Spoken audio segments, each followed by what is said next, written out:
think not more from a, I don't want to commit more in terms of whether the newest trend will be into MarTech, AI in marketing.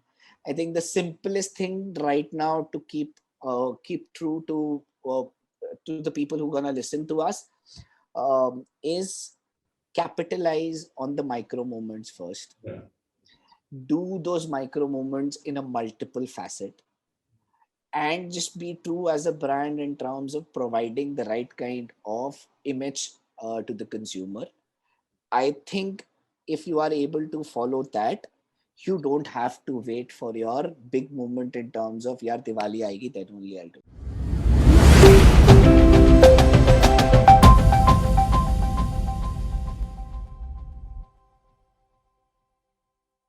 Welcome you all to Vision Board Leadership Talk Series. And in today's episode, we are going to deep dive into industry which played a critical role during COVID time and when we're experiencing a big transformation. To drive this discussion today, we have Mr. Ashish, Head of Marketing, Medibuddy. Welcome, Ashish, to Vision Board. Thank you so much. Thank you so much, Arindam, for having me. So, Ashish, you know that you're part of the company, you know that right now, which is one of the renowned name in digital healthcare space. And firstly, definitely, you know that our audience definitely would like to know the story behind this. What is the vision when your founder started this, you know, the company? Yep, absolutely. So it's a very interesting story, I think a great struggle that our founders have put in terms of building the organization where it is right now. It started off in IIT Madras, and it started off in one of the garage at the campus, Mm-hmm. and it was actually lab, which they had requested their uh, lab head to help them take it, and it all was funded by one of the competition that both founders had uh, taken place in, and they ended up winning that competition. With that money is what they started this, and their idea was again, it was healthcare, but it started off as a product in healthcare because they wanted to improve healthcare infrastructure at that point in time. I'm talking about 6 to 7 years ago, Okay. and they were solving problems for cardiology, how they can make the cardiology wet machines less expensive. They were Okay. working on providing tools for doctors to do their job even more efficiently. Mm-hmm. And then while they were doing all of this is when they got hooked up to the idea that quality healthcare is should be accessible to everyone, and predominantly it started from where people either are not able to reach to a hospital either because of the distance issue, time issue, or any other lifestyle issue. Mm-hmm. So that is how it started. And I remember our founders telling us the story that actually when a customer used to call for a consultation, they used to write down the problem, and then he used to run to the nearby doctor, get Yeah. the solution, and tell the customer after that, call Just them back and give them uh, the solution. So from that to now, that almost over 95 percentile of our users get a online doctor consultation for any specialty in less than 30 minutes. So I think the story is amazing, and the kind of effort that has gone into that is also amazing. yeah, people because people you know only see the success, but the work and the struggle behind the success that hardly you know that being told to the you know that masses. But yeah, very interesting. So maybe basically from the infrastructure to the service. So Ashish, that so under healthcare, there's a one more you know that segment where we see lots of discussions around you know anxiety. You know, people are going through the depression, but still you know that in metros, awareness is still okay to some extent, but in tier 2, tier 3 cities, you know, they are not even aware of what is depression is all about. But maybe that so many patients are already going through this. So do you think that mental health would be the next big thing in digital healthcare space, where we need lots of innovation. So, if I may tell you, the top departments for teleconsultations are general medicine, Hmm.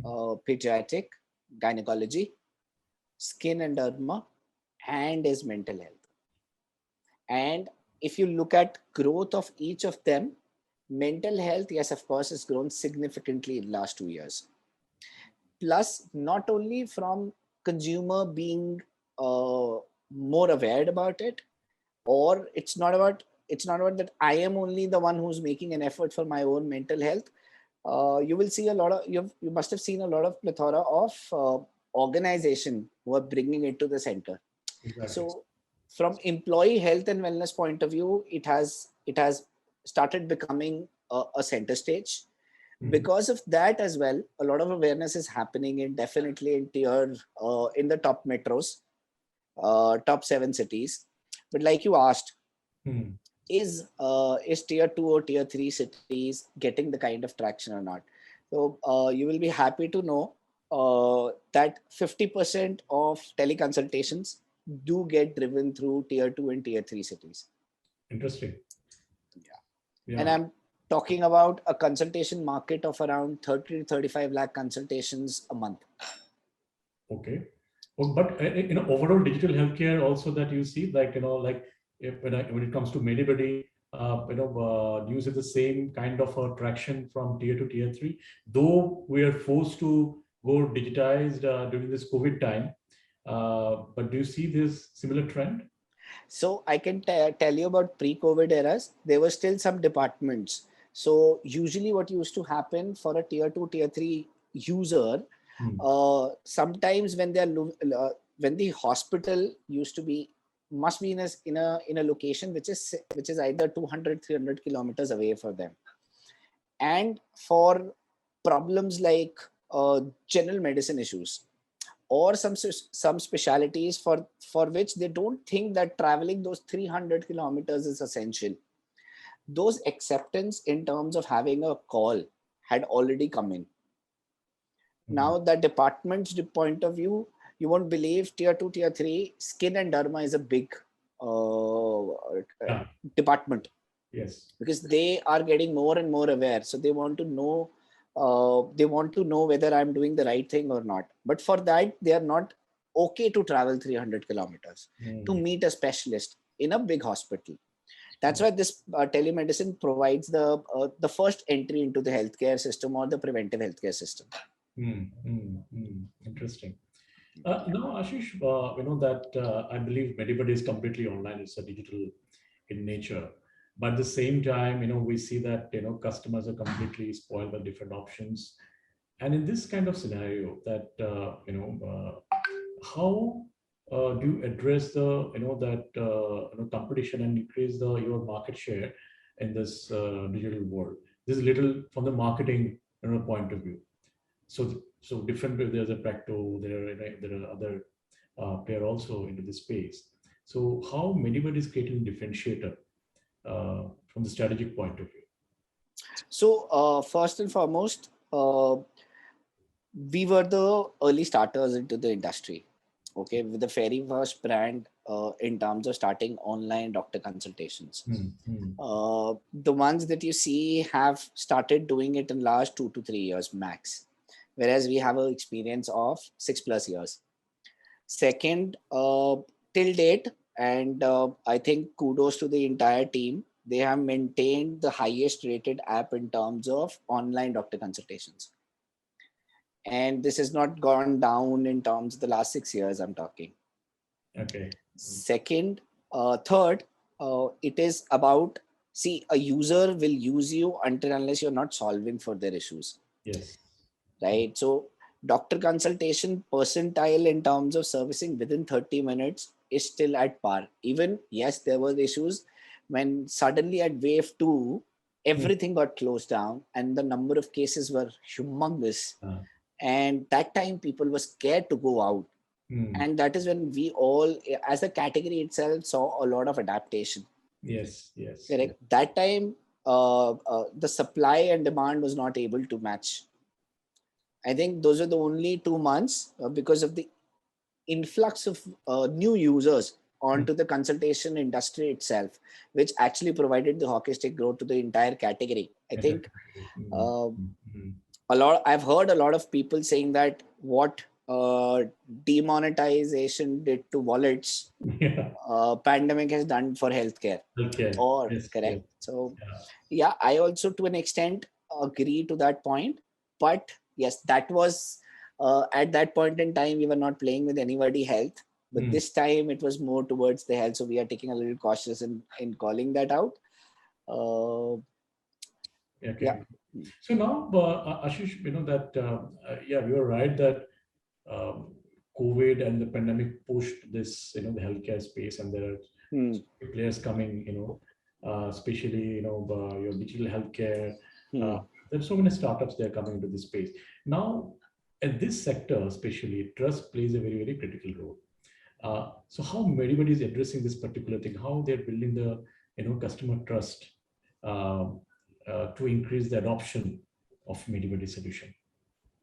Agree. So, see, if I first take this from a generic point of view, we've been going to certain, or we go by a trust factor with a certain hospital name, right? Because we've been on years of association with that hospital, Yeah. right? And we believe whenever we go there, the doctor there is gonna make me fit or make my problem solved.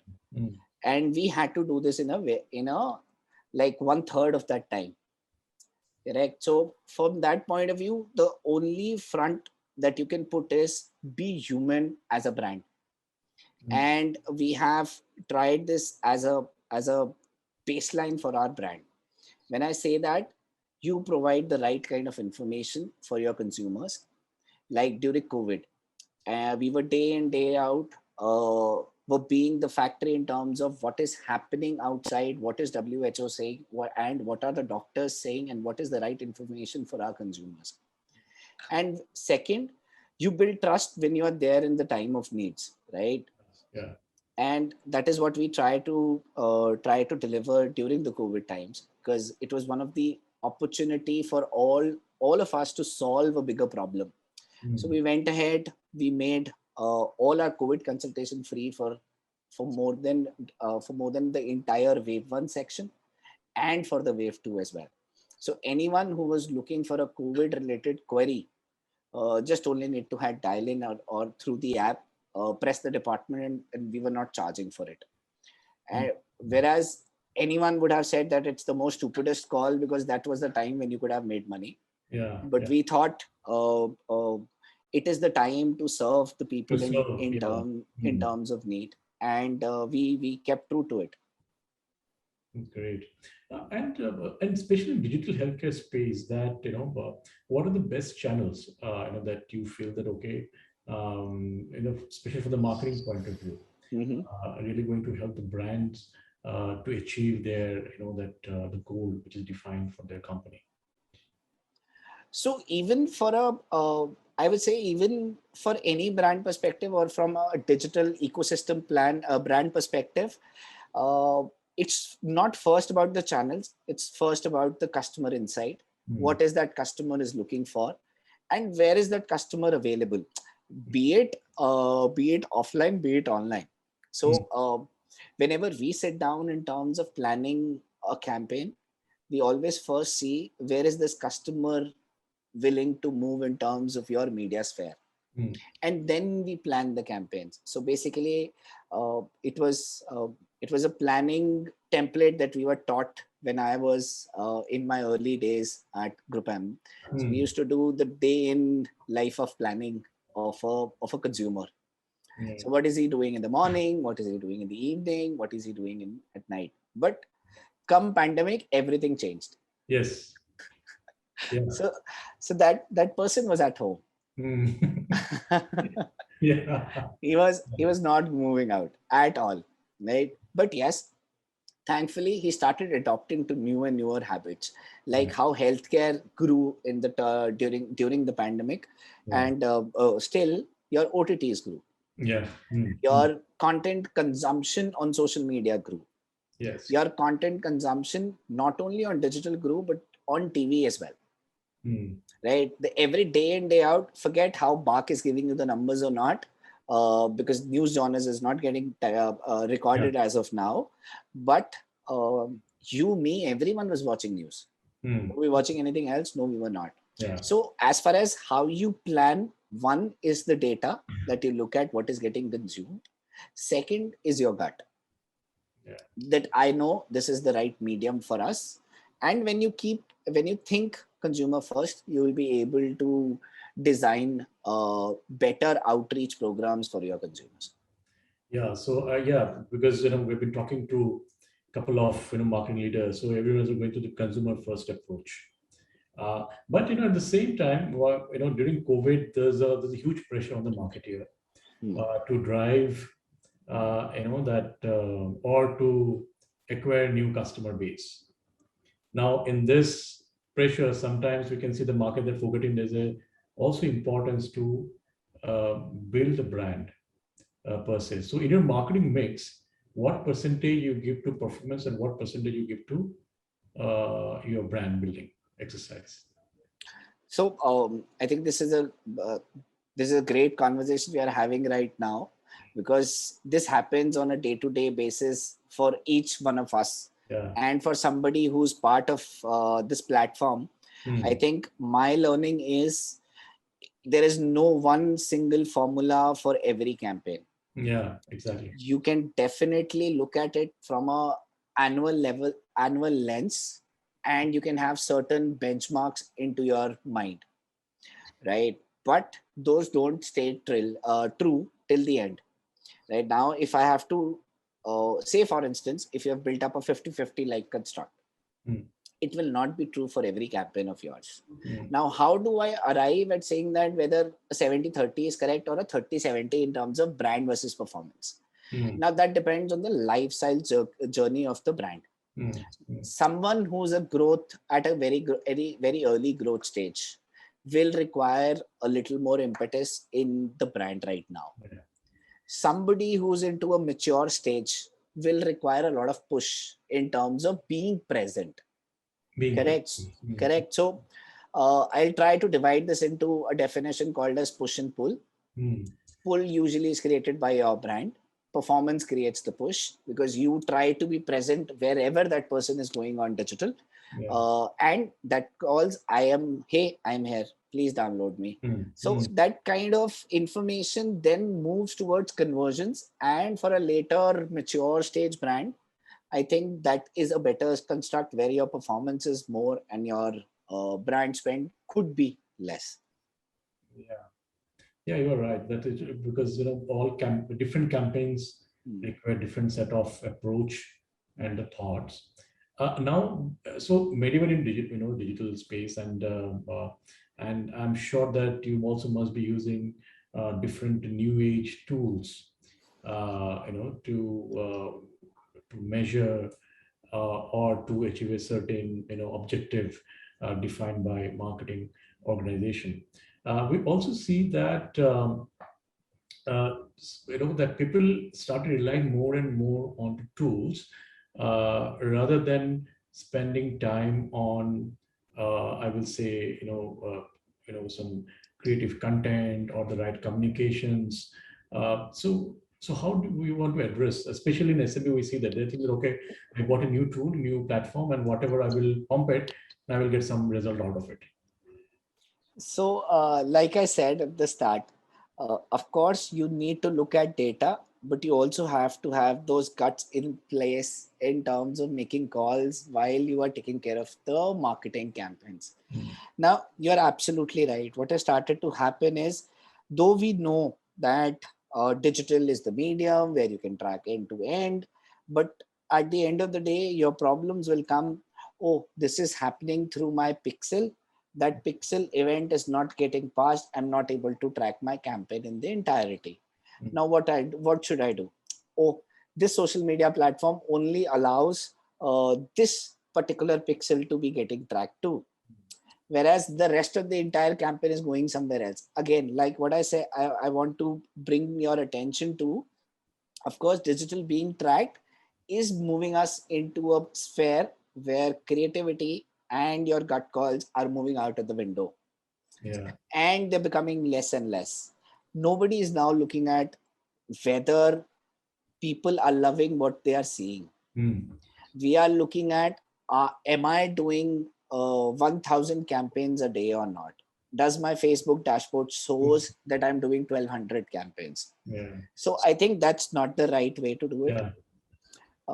As much as you focus output matrices, your creativity, either if you are somebody who keeps looking into data to define saying that whether it is successful or not, to some extent, a lot of startups, a lot of SMBs will be looking at that, right? So from that point of view, keep a very good eye on CTRs.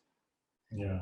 Check those. And just one last point here, and it's not important to release 3 social media posts a day. Yeah. Volume is not important. Quality is important. Absolutely. And according to you, what would be the next big thing in marketing, according to you? So you remember when people, age-old things used to be like, oh, I will wait for my Diwali to come. Yeah. Yeah. Then I will launch my Diwali campaign. Yes. Yes. Yes. And it will be the grandest, it will be the biggest. Just wait for March, I will launch the biggest beverage campaign ever. Mm. So it used to start from macro environmental aspects. Mm. All right. So those, those tick mark things which used to happen when New Year is there, Diwali is there. Now I think it has shrunk to a daily level. Mm. I think not more from a, I don't want to commit more in terms of whether the newest trend will be into MarTech, AI in marketing. I think the simplest thing right now to keep true to the people who are gonna listen to us is capitalize on the micro moments first. Yeah. Do those micro moments in a multiple facet, and just be true as a brand in terms of providing the right kind of image to the consumer. I think if you are able to follow that, you don't have to wait for your big moment in terms of yaar Diwali aayegi, then only I'll do it. इतना launch करेंगे. Correct. Yeah.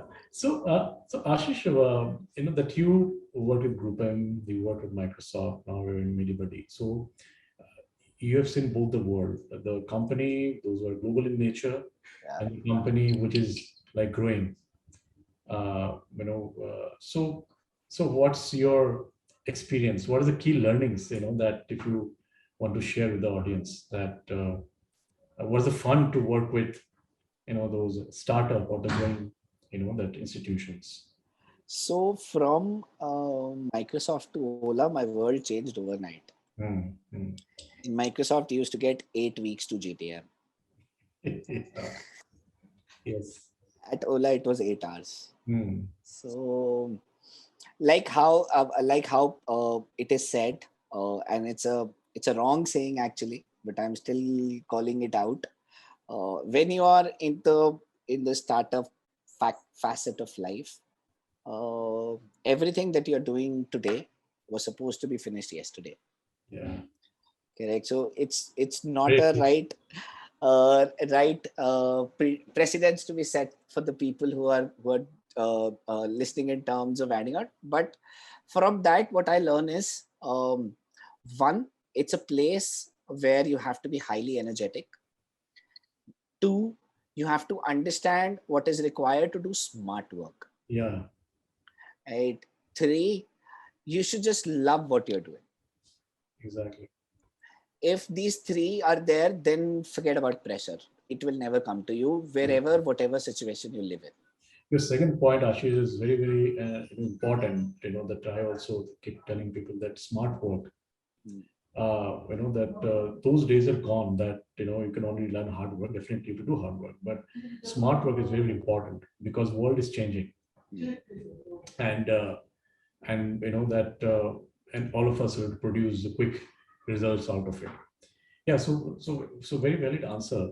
Uh, my last question, um, especially from our marketing community. So, what's a key suggestion for the marketer who have just started their career in, in a small business, or again the, the startup space? Any top three, four pointer that you want to share? The first thing should be, just keep this out of your mind that you know everything. Yeah.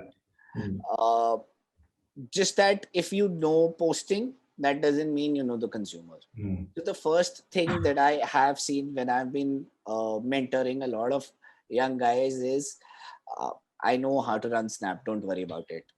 So it's not about how you run Snap. It's how you utilize that platform. How do you know it to do it for yourself? Do you know it to do it for a brand? So those are the things that you need to first understand. And now moving on from a positive angle, because you've started new, you must be full of ideas. mm. Try pitching those ideas patiently, because your wavelength and somebody who is into the organization for years and years, or doing the same thing for years and years, have a very different wavelength. Yeah. So once you are patient, because you are new, you have new brilliant ideas, it takes for someone else to understand those ideas. So second, I'll request them to be patient. Third, you just keep loving the work that you do in terms of trying day in, day out, right? And I'm not saying you be the guy who's sitting in front of the Excel, or sitting in front of a, or sitting in front of a PPT, or sitting in front of a Canva and doing everything, and not moving out. But what I'm saying is, day in, day out means, what am I seeing today? Can I make it into an insight for a consumer? Does this expand to the consumer basis, or can it be generalized? Say, for instance, if you're learning something new today, try applying it to your consumer base in terms of thinking whether it gets applied for everyone, or is it for some people only. If it gets applied for everyone, then you have your campaign at hand. So your thinking becomes much more relevant from day-to-day scenarios, and then you are never short of ideas. So So I'm sure that definitely this insights is very valuable for our audience. So Ashish, we have reached to end of our conversation. Again, thank you very much for taking our time and sharing the insights with our audience. And definitely, if there's any that queries that we receive from our audience base, then we'll share with you. And thank you very much. thank you so much, thank you so much for having me.